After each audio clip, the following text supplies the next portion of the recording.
Interest లేకుండా పనిచేస్తున్నారు. ఎందుకు భక్తుల సేవలో ఉండకుండా చంద్రబాబు నాయుడు సేవ కోసమే మీ టైం కేటాయిస్తున్నారని నేను అడుగుతున్నాను. దీంట్లో కల్ప్రిట్ ముఖ్యమైన వాడు ఎవరంటే జేఈఓ ఇన్ఛార్జ్ ఈఓగా ఉన్నారు వెంకయ్య చౌదరి. వెంకన్న దేవుడిని ఆయన చేతికి చంద్రబాబు నాయుడు ఇస్తే ఈ వెంకయ్య చౌదరి ఈ టీటీడీని ఏం చేస్తున్నాడో అక్కడ మీరు ఒకసారి ఎంక్వైరీ చేస్తే మీకే అర్థమవుతుంది.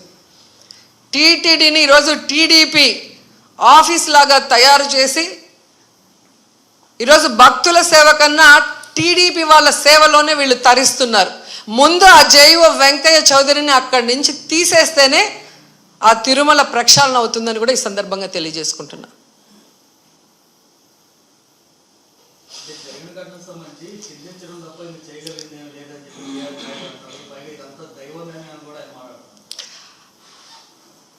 దేవుడి మీద భక్తి లేని వాడికి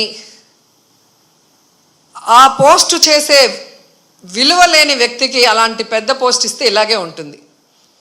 ఆయన ప్రెస్ మీట్లు పెట్టి రాజకీయం మాట్లాడతాడు, జగన్ గారిని తిడతాడు. కానీ ఒక టీటీడీ చైర్మన్గా తన బాధ్యత ఏంటి, వైకుంఠ ఏకాదశికి ఎలాంటి ఏర్పాట్లు చేయాలి, ఈఓని ఎస్పీని కలెక్టర్ని కలుపుకొని కోఆర్డినేట్ చేసుకొని ఎలా వచ్చే భక్తులకి అన్ని సదుపాయాల్ని సేఫ్టీని అందించాలన్న ఆలోచన ఇతనికి లేదు.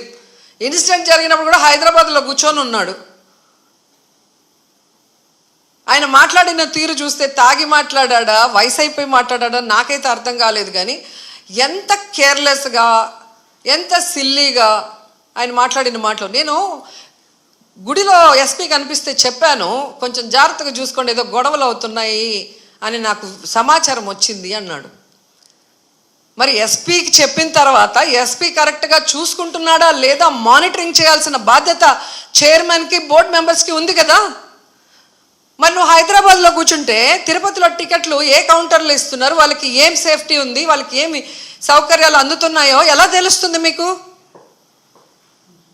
మంత్రి గారు, ఎమ్మెల్యే, చైర్మన్, పాలక మండలి, కలెక్టరు, ఎస్పీ వీళ్ళందరూ తిరగాలి. తిరుపతిలో తిరుమలలో ఎలా ఉన్న ఏర్పాట్లు, ఏమైనా అవసరం ఉందా అని చెప్పి అఫీషియల్స్ని కోఆర్డినేట్ చేసుకోవాల్సిన పని అధికారంలో ఉన్న వాళ్ళది. అలా చేసుకోకుండా అంతా దైవేచ్ఛ. నేను ముందే అనుకున్న ఎస్పీ గారికి చెప్పా, వినలేదు అంటే ఎవరిని ఇరికిచ్చి తప్పించుకోవాలనుకుంటున్నారో వాళ్ళే గమనించుకోవాలి. గతంలో టీటీడీ చైర్మన్లుగా పనిచేసిన వాళ్ళు కరుణాకర్ రెడ్డి గారు ఉన్నారు మనకు, అట్లాగే సుబ్బారెడ్డి గారు ఉన్నారు. ఎంత చక్కగా భక్తుల సేవలో వచ్చిన వాళ్ళకి అన్ని సౌకర్యాలను అందించి అందరూ కూడా దర్శనం చేసుకొని తరించే విధంగా ఎలా ఏర్పాట్లు చేశామో 5 ఏళ్ల కాలంలో భక్తులను అడగండి. వచ్చిన ఫస్ట్ ఇయరే మీరు ఈ విధంగా చేస్తే నెక్స్ట్ ఎలా వస్తారు భక్తులు? భయపడిపోరా? అంటే తిరుమలకి ఎవ్వరు రాకూడదు అన్నట్టుగా అప్పుడేమో ఏదో కల్తీ జరిగిందని అబద్ధపు ప్రచారం చేసి సుప్రీంకోర్టుతో అక్షింతలు వేయించుకున్నారు. ఇప్పుడు నిర్లక్ష్యంతో 6 మందిని చంపేసి అమ్మో కొండకెళ్తే ఏమన్నా అవుతుంది అన్నట్టుగా ఇప్పుడు తయారు చేశారు.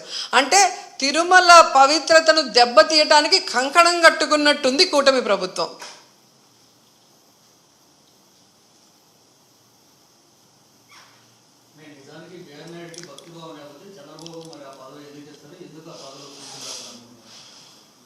అది చంద్రబాబు నాయుడు గారు చెప్పాల్సిన విషయం. ఎందుకంటే సొంత జిల్లాలో